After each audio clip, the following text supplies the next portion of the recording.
로마서 12장 14절부터 21절까지 제가 봉독해 드리겠습니다. 너희를 박해하는 자를 축복하라. 축복하고 저주하지 말라. 즐거워하는 자들과 함께 즐거워하고 우는 자들과 함께 울라. 서로 마음을 같이 하며 높은 데 마음을 두지 말고 도리어 낮은 데 처하며 스스로 지혜 있는 채 하지 말라. 아무에게도 악을 악으로 갚지 말고 모든 사람 앞에서 선한 일을 도모하라. 할 수 있거든 너희로서는 모든 사람과 더불어 화목하라. 내 사랑하는 자들아, 너희가 친히 원수를 갚지 말고 하나님의 진노하심에 맡기라. 기록되었으되 원수 갚는 것이 내게 있으니 내가 갚으리라 하고 주께서 말씀하시니라. 네 원수가 줄이거든 먹이고 목마르거든 마시게 하라. 그리함으로 네가 숯불을 그 머리에 쌓아 놓으리라. 악에게 지지 말고 선으로 악을 이기라. 아멘. 어제 우리가 보았던 말씀이 어제 9절부터 13절까지가 예수 그리스도를 믿는 같은 성도들에게 하는 행동, 또 성도들을 대하는 자세에 대한 이야기라면, 오늘은 세상 사람들에 대한, 더 나아가서 나에게 악하게 대하는 사람들에 대한 태도, 삶의 자세에 관한 이야기입니다. 그런데 우리가 읽은 이 본문의 말씀이 상당히 이렇게 부담스럽죠. 왜냐하면 거기에 나오는 이 등장하는 사람들이, 그러니까 내가 대해야 하고 상대해야 되는 사람들이 나에게 대부분 적대적인 사람들을 염두에 두고 바울이 성도들에게 한 이야기예요. 그 14절에 보면 너희를 박해하는 자 나오고, 17절에도 보면 악을 악으로 갚지 말고, 19절에도 너희가 친히 원수를 갚지 말고, 20절에도 네 원수가, 21절에도 악에게 지지 말고. 그러니까 나에게 적대적인 사람들이고 나에게 원수같이 행하는 사람들, 나에게 악을 행하는 사람들, 이런 사람들을 어떻게 대해야 하는가에 대한 이야기인데, 근데 14절에 보면 너희를 박해하는 자를 축복하라. 축복하고 저주하지 말라. 반복해서 이야기를 하죠. 원수를 친히 갚지 말고, 심지어 그 원수가 줄이거든 먹이고 목말라 하거든 마시게 하고. 이게 참 어려운 일 아니겠습니까? 근데 예수님께서도 산상수훈에서 이미 그 말씀을, 이와 같은 말씀을 하셨어요. 그러니까 바울이 자기 임의로 이렇게 대해라, 세상 사람들은, 또 너에게 적대적인 사람들은 이렇게 대해라, 바울이 임의로 얘기하는 게 아니라 예수님의 말씀을 따라서 전하는 거예요. 근데 예수님께서 산상수훈에 하셨던 말씀은 더 직설적이죠. 마태복음 5장 44절에서 너희 원수를 사랑하며 너희를 박해하는 자를 위하여 기도하라, 이렇게 말씀을 하셨습니다. 여러분, 이 말씀을 들은 사람들이 얼마나 놀라겠어요? 우리도 이 말씀을 들을 때 예수를 믿고 하나님의 자녀가 되었지만, 이 말씀이 이게 과연 우리가 할 수 있는, 실천할 수 있는 말씀일까, 이런 생각이 들지 않습니까? 그런데 주님께서 왜 이렇게 말씀을 하시는가? 그 다음에 45절에서 이렇게 말씀하세요. 마태복음 5장 45절에서 이같이 한즉 하늘에 계신 너희 아버지의 아들이 되리니. 다시 말하면 너희 원수를 사랑하고 너를 박해하는 자를 위하여 기도하는 게 하나님 아버지의 자녀다운 삶이다, 이런 뜻이에요. 하나님 아버지의 자녀라면 더 높은 차원의 삶을 요구받는다, 이런 뜻이에요. 그러니까 세상 사람들과는 근본적으로 다른 차원의 삶을 살도록 부름받은 사람들이 하나님의 자녀다. 왜 하나님의 자녀는 그렇게 살아야 하는가? 이는 하고 그 이유를 설명하는데, 하나님이 그 해를 악인과 선인에게 비추시며 비를 의로운 자와 불의한 자에게 내려주십니다. 하나님은 선한 삶을 사는 사람에게만 햇빛을 비추고 비를 내려주는 게 아니라 악인에게도, 다시 말하면 하나님께 적대적이고 하나님께 대적하는 자들에게도 똑같이 햇빛도 비추시고 비를 내려주시고, 하나님은 그렇게 자비로우신 분이다, 그런 뜻이에요. 그러니 너희도 하나님 아버지의 아들이라면 하나님과 같이 자비로우라, 이런 뜻입니다. 그래서 마태복음 5장 48절에서 결론적으로는 하늘에 계신 너희 아버지의 온전하심과 같이 너희도 온전하라 하고 말씀하는데, 듣는 사람들이 예수님을 믿지 않는 사람들만이 아니라 예수를 믿고 그분을 따르는 제자들조차도, 오늘 이 시대의 우리조차도 주님의 말씀이 굉장히 부담스럽고 불합리해 보이지 않습니까? 근데 주님이 이렇게 말씀을 하세요. 너희를 사랑하는 자를 사랑하면 세리도 이와 같이 하지 않느냐. 너희에게 무난한 자에게만 무난하면 너희에게 무슨 상이 있겠느냐. 이방인들도 그와 같이 하지 않느냐. 그렇지 않습니까? 나를 사랑하는 사람을 사랑하지 않으면 이건 좀 이상하죠. 나를 사랑하는 사람을 사랑하고 나에게 우호적인 사람에게 우호적인 건 세리도 그렇게 할 줄 알고 이방인도 그렇게 할 줄 안다 하고 주님이 말씀하시는 것은 죄인도 악인도 세상 사람도 그 정도는 다 한다, 그런 뜻이에요. 그런데 너희는 하나님의 자녀인데 그들과는 달라야 하지 않겠냐.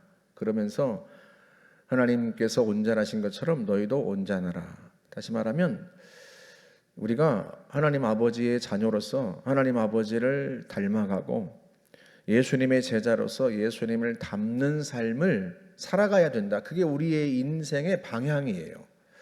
내가 지금 당장 그렇게 살 수 있다, 그게 아니라 그런 삶을 살아가도록 힘써야 되고, 그게 우리 인생의 방향입니다. 근데 이게 참 이것처럼 어려운 일이 없어요. 제가 여러 차례 설교도 했지만 참 성도가, 아니 성도를 떠나서 우리에게 제일 힘든 게 뭔가 하면 용서하는 게 참 제일 힘든 것 같아요. 나에게 해를 끼친 사람, 나에게 적대적인 사람, 심지어 나에게 해를 끼치고 나에게 적대적인 행동을 한 사람이 나의 가족이고 친족이고 나와 가까운 사람이고, 근데 그들을 용서하기가 참 쉽지 않다. 그렇지 않습니까? 그런데 주님은 산상수훈에서 친히 말씀하시기도 하셨지만 제자를 통해서, 바울 사도를 통해서 우리에게 또 말씀하세요. 다시 말하면 이게 우리가 할 수 없는, 인간이 도달할 수 없는 그런 높은 차원의 이상적인 윤리라기보다는 반드시 하나님의 자녀로서는 도달해야 할 삶의 목표이고 행동해야 할 윤리라는 그런 뜻입니다. 반복해서 말씀하신다는 것은 그런 의미예요. 너희가 그런 차원으로 나아가야 한다. 주님이 그렇게 말씀하시는 거예요. 저도 이게 얼마나 어려운지를 제가 30대에 경험했는데, 저는 교회에서 성도들을 위하고 교회를 위해서 행동한다고 행동했는데 그게 눈에 거슬리는 분들이 있나 봐요. 제가 목사 안수를 받기 전이었으니까 그 중에 아주 고약한 장로님이 계셨는데 그분이 끝내 제 목사 안수를 반대했습니다. 한마디로 이유를 말하면 자기 말을 안 듣는다는 그런 뜻이었어요. 근데 목사가 어느 장로 말을 들어야 하는 사람은 아니잖아요. 목회자가 하나님의 명령대로 행하고 또 교회를 위하여서 행하는 거지 누구 비위 맞추고 그런 사람은 아니잖아요. 저는 그렇게 생각했습니다. 근데 이분이 이제 제가 본인 말을 안 듣는 게 너무 분이 났든지 제 목사 안수를 반대하고 자기 편을 편히 있지 않겠어요? 그분은 가족도 있고 그분 회사 다니는 사람들도 있고 나중에 알고 봤더니요. 교인의 3분의 1이 그분한테 빚을 졌더라고. 이분이 돈이 많았거든요. 그러니까 그분이 이제 뭐 이렇게 하자 그러면 따라서 하는 거죠. 제가 얼마나 화가 나는지 뭐 그 장로님이 원래 그런 사람이니까 하고 생각했지만 그 장로님이 하잔답시고 따라가는 성도들이 이게 참 이게 제가 받아들이기가 쉽지 않은 거죠. 그게 이제 분이 이제 가득 찼었던 모양이에요. 어느 날은 주일날 이제 예배를 마치고 사역을 다 마치고 이제 집으로 이제 가고 있었는데 아무 생각 없이 그냥 오후에 예배 마치고 이제 집으로 가고 있었던 중이었어요. 그런데 저희 집 앞에 다 다가와 가지고 갑자기 제 입에서 욕이 나오는 거예요. 누구를 생각하고 온 것도 아니고 그냥 이제 퇴근하는 건데 갑자기 제 입에서 욕이 튀어나왔습니다. 저도 깜짝 놀라고. 제가 어릴 때부터 욕을 잘 안 했거든요. 예수 믿기 전에도 욕은 잘 안 했습니다. 그래서 저도 모르게 입에서 욕이 튀어나온 거예요. 제가 얼마나 깜짝 놀랐는지. 그만큼 제 안에 분이 가득 찼었던 거죠. 근데 그 순간에 주님께서 마치 사람이 옆에서 귀에다 대고 얘기하는 것처럼 저에게 이렇게 말씀하세요. 너무나 또렷하게 아들아, 목사에게는 미워할 권리가 없다. 사랑할 의무만 있다. 이렇게 말씀하세요. 이게 제 마음속에서 울려나오는 이야기였다면 그냥 무시하고 집에 들어갔을 텐데 마치 사람이 옆에서 이야기하는 것처럼 너무 또렷하게 들리는 음성이었기 때문에 제가 눈물이 터졌습니다. 왜 눈물이 터졌는가? 제 입에서 나온 말이 주님, 목사는 사람도 아닙니까? 너무 억울하고 그래서 눈물이 터졌어요. 그래서 집에 앉으라고 한참 동안 울었는데 나중에는 울다가 미안한 마음이 들더라고. 주님께 왜 그런 마음이 들었는가 하면 아직 목사가 안 됐는데 목사 안수를 앞두고 있는데 주님이 나를 목사는 하고 말씀하시는 것도 죄송하고 무엇보다도 사랑할 의무만 있다 하고 말씀하시는 게 너무 죄송하더라고요. 그러니까 주님이 제 수준에 맞춰서 말씀하시는 거예요. 저는 아직도 사랑을 의무로 하고 있는 거죠. 의무로. 당연히 사랑이 내 마음에서 우러나와서 하고 있는 게 아니라 의무감으로 목사 될 사람이니까 이런 식으로 의무감으로 사랑을 하고 있는 거예요. 내가 아직 그 정도 수준에 머무르고 있는 거죠. 미워할 권리가 없다 하는 말씀도 그렇지만 사랑을 내가 지금 의무로 하고 있구나라고 생각하니까 내가 아직 멀었구나 생각하니까 주님께 죄송하기도 하고 그 말씀이 이제 평생에 두고두고 이제 생각이 나요. 근데 이게 주님이 저한테만 하시는 말씀은 아닐 거예요. 하나님의 자녀된 우리 모두에게 하시는 말씀 아니겠습니까?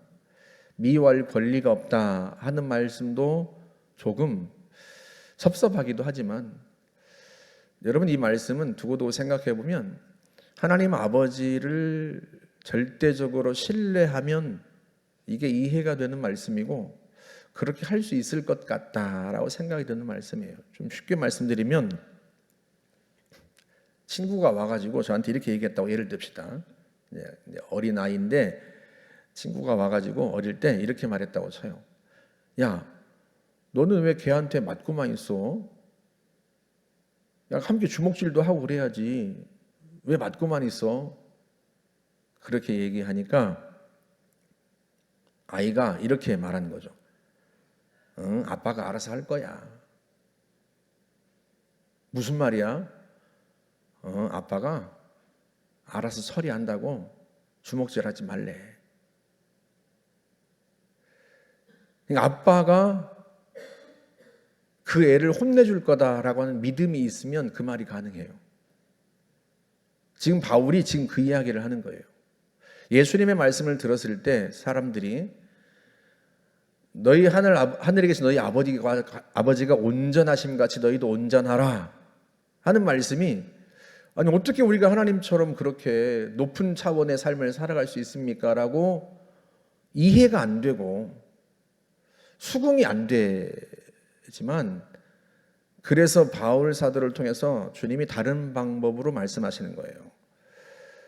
원수를 하나님이 갚아주신다. 너희가 친히 원수를 갚지 말고 원수 갚는 걸 하나님께 맡겨라. 그게 오늘 말씀의 19절에서 그렇게 말씀하죠. 내 사랑하는 자들아, 너희가 친히 원수 갚지 말고 하나님의 진노하심에 맡겨라. 너희 원수가 줄이면 먹이고 목마르거든 마시게 해라. 그건 네 원수의 머리에 숯불을 더 쌓아두는 것과 같다. 다시 말하면 하나님이 더 갚아주실 거다. 야, 내 아들이 저렇게 얻어맞고도 세상에 뭐가 이쁘다고 저놈을 저렇게 불쌍히 여기고 그러네. 그런 우리 아들을 저놈이 저렇게 힘들게 했단 말이지 하고 하나님이 더 갚아주실 거라는 거예요. 그러니까 하나님 아버지의 심판을 믿고 하나님 아버지께서 내가 얼마나 억울하고 분한지를 아신다 하는 그 믿음이 있으면, 내가 갚아주고 내가 보복하는 것보다 하나님이 보복하시면 그건 완전한 보복이죠. 내가 보복한다고 해야 뭘 얼마나 보복하겠어요? 그러지 않습니까? 나를 박해하는 사람, 또 나에게 악을 행하는 사람, 그런 사람들은요, 나보다 힘이 있으니까 그렇게 행하지 않았겠습니까? 나보다 힘이 없으면 감히 나한테 그런 일들을 행했겠어요? 내가 힘이 없으니까 나를 박해하고 나에게 악하게 대했죠. 그러니 내가 보복한다고 해야 그 시원한 보복도 되지 못하고 그렇습니다. 그렇지만 주님이 보복하시면 그 보복은 완전한 보복이고요. 그리고 우리가 생각하는 것보다 더 차원이 달라요. 근데 하나님의 본성 자체가 그렇습니다. 하나님은 악을 그대로 두시는 분이 아니고요. 하나님은 반드시 심판하시는 분이세요. 그렇기 때문에 하나님께 맡기는 것이, 그게 우리가 친히 원수를 갖고 보복하는 것보다 훨씬 낫다. 지금 바울 사도를 통해서 주님이 그렇게 설득하시는 거예요. 지금 주님의 말씀을 듣고 원수를 사랑하고 박해하는 자를 위해 기도하라. 그래야 하나님 아버지의 자녀답다. 하나님 아버지를 본받아라. 이렇게 이야기를 들은 사람들이 도무지 그걸 이해할 수 없을 때 그렇게 살아야 된다고 다시 설득하고 바울을 통해서 다시 이야기하면서, 야, 내가 원수 갚아줄 테니까 그런 줄 알고 너희는 그냥 선하게 있어야 돼. 너희는 그냥 착한 사람으로 남아. 이렇게 말씀하시는 거예요. 여러분, 그 16절에도 서로 마음을 같이하여가 한 마음을 품으라는 뜻이고, 높은 데 마음을 두지 말고 교만하지 말고 도리어 낮은 데 처하며 하고 말하죠. 낮은 데 처하며 좀 아리송하게 번역을 했는데, 비천한 자들과 어울리라, 함께 지내라, 이런 뜻이에요. 새 번역과 수윤성에 다 그렇게 번역을 했습니다. 낮은 사람들, 비천한 사람들, 그런 사람들과 함께 지내라, 함께 어울리라, 그런 뜻이에요. 여러분, 바울 사도 당시에 비천하고 낮은 사람들은 주로 노예들이죠. 노예들이야말로 제일 억울한 일을 많이 겪고 제일 많이 박해받고 이런 사람들 아니겠습니까? 그런 사람들과 함께 지내고 그런 사람들과 사귀고 그러라고 하는 것은, 내가 박해받은 사람이고 내가 해를 입은 사람이기 때문에 더더욱 그들의 심정을 헤아려서 그들을 잘 대해주라, 그런 의미입니다. 그러니까 주님은 내가 박해받고 내가 어려운 일을 겪고 내가 억울한 일을 당한 것조차도, 그 감정조차도 지금 사람들에게 무시당하고 어려움 겪는 사람들을 돌보고 그들에게 복음을 전하는 그 도구로 사용하도록 말씀하시는 거예요. 네가 당해보니까 그 심정을 알겠지? 그러니 그런 사람들을 네가 잘 돌보고 섬겨서 그 사람들이 예수 믿게 해, 이런 뜻이에요. 사실 이게 오늘 이 말씀은 세상 사람들과 또 더 나아가서 나에게 적대적인 사람들에게 어떻게 대해야 하는가 하는 이 말씀은 우리의 힘으로는 참, 우리의 감정, 우리의 정서로는 받아들이기 쉽지 않고 실천하기 쉽지 않은 말씀이지만, 그러나 분명한 것은 하나님은 우리가 그런 수준으로까지 나아가기를 원하신다는 거예요. 그게 우리의 인생의 방향입니다. 악을 악으로 갚지 않고 선으로 악을 이기는 것, 그게 성도다. 사실은 우리가 그 은혜를 힘입었기 때문에 하나님의 자녀가 된 거예요. 지금껏 로마서에서 복음을 설명했지만 우리는 하나님께 적대적인 사람들이었습니다. 하나님을 대적하는 사람들이었고요, 하나님께 악을 행하는 사람들이었어요. 하나님을 대해서. 로마서 5장 8절에서도 그 말씀을 하잖아요. 우리가 아직 죄인 되었을 때, 우리가 아직 악인일 때 그리스도께서 우리를 위하여 죽으심으로 우리에 대한 하나님의 사랑을 확증하셨다, 이렇게 말씀합니다. 우리가 선한 일을 하고 올바로 살아서 하나님께서 우리를 자녀 삼으시는 게 아니에요. 우리가 하나님께 적대적이었고요, 우리가 하나님을 대적하는 우리가 악인이었습니다. 그런 우리를 하나님께서 불쌍히 여기시고 그 악을 하나님이 친히 갚으신 게 아니라, 우리에게 갚으신 게 아니라 하나님 자신에게 갚으셨어요. 예수 그리스도를 십자가에 내어주고 주님이 우리 대신, 하나님의 아들이시고 하나님이신 주님이 친히 그 악에 대한 심판을 자신에게 행하셨습니다. 그 은혜로 우리가 구원받은 거예요. 그래서 주님이 이 말씀을 하시는 거예요. 하나님의 자녀가 그렇게 되었는데 그런 자녀된 너희가 하나님 아버지를 이제는 닮아가라 하는 거죠. 물론 우리 힘으로는 참 쉽지 않습니다. 우리의 감정, 우리의 정서로는 쉽지 않지만, 그래서 하나님의 은혜가 필요하고 하나님의 도우심이 필요하고요, 그래서 성령의 충만함을 늘 사모하고 성령님이 내 안에 계셔서 나를 이끌어 주시도록 우리가 그 도움과 은혜를 간구해야 하는 거죠. 오늘 이 새벽에도 주님 앞에 그 은혜를 구하고 혹여라도 기도하다가 나에게 해를 끼친 누군가, 또 그럴 것 같지 않았던 정말 내게 가까운 내 가족, 친족이 누군가 그런 일을 나에게 행한 사람이 있다면 주님, 내가 그를 용서할 수 있도록 내 마음을 붙들어 주십시오 하고 주님 앞에 도움을 구하시기를 주님의 이름으로 축복합니다. 함께 기도하겠습니다. 좋으신 하나님 아버지, 은혜를 감사합니다. 하나님을 대적하던 우리를 불쌍히 여겨 자녀 삼아 주시고 우리에게 하나님이 심판을 행하신 것이 아니라 친히 그 심판을 주님이 받으시고 우리는 하나님의 자녀로서 받아들여 주시고 양자 삼아 주시니 감사합니다. 아버지 하나님, 우리가 하나님 아버지를 닮아가겠습니다.